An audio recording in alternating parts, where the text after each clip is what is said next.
Following 21 years of war, with more than 2 million dead and 3 million refugees and displaced people, the voice of the people is finally making itself heard in Sudan.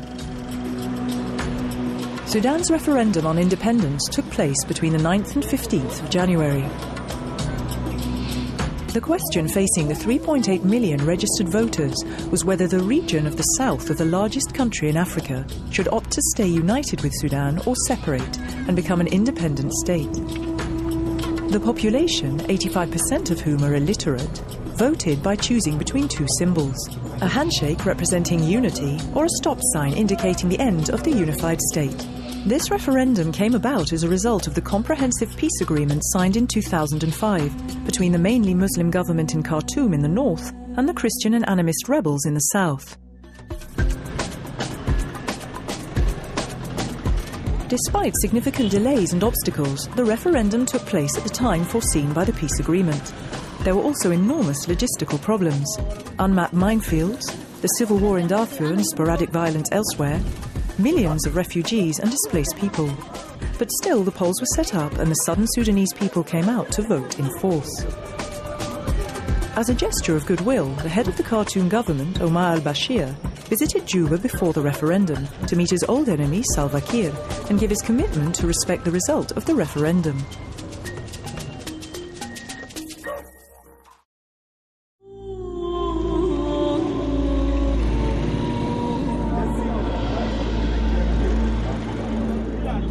The significance of the poll to the stability of Sudan attracted the presence of several international figures, such as former US President Jimmy Carter, the former Secretary General of the United Nations, Kofi Annan, Senator John Kerry, and even the actor George Clooney, representing the NGO Satellite Sentinel project.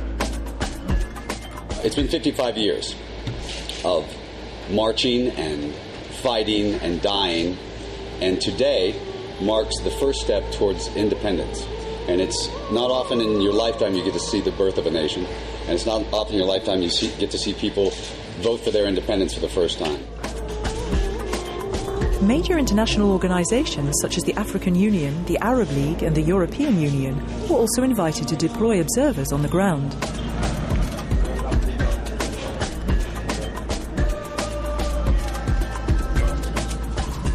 Arriving in Juba from November 2010 onwards and placed under the responsibility of MEP Véronique de Keyser, some 110 European observers and experts were deployed in both the south and the north of the country, visiting more than 800 polling centres and submitting 1,261 reports.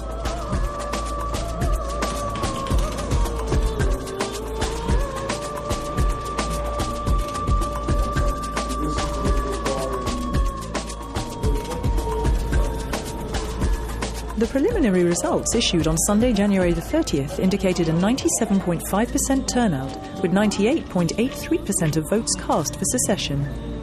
In her preliminary report, the head of the European observers stressed that the election was peaceful, credible voting process with overwhelming turnout mark Southern Sudan referendum.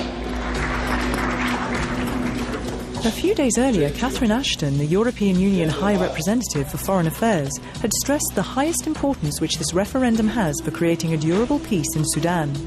The head of the European mission underlined the political courage of all the Sudanese parties involved and the professionalism of the referendum bodies.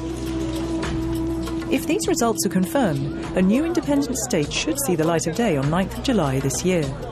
Before then, a series of important obstacles have to be overcome, including the definition of the border between the north and the south, particularly in the regions of Abyei, South Kordofan and the Blue Nile Delta, the status of northern people living in the south, and the sharing of oil revenues. But the challenges don't stop there.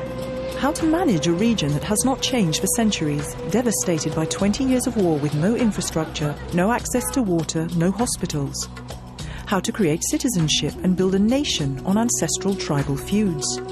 How to overcome the single-party model. The SPLM dominates everything: tribes, refugees, diaspora, and share power. Despite the difficulties, the European Union has made it known to both northern and southern Sudanese, by the head of its observation mission, that it stands shoulder to shoulder with them in these historic times.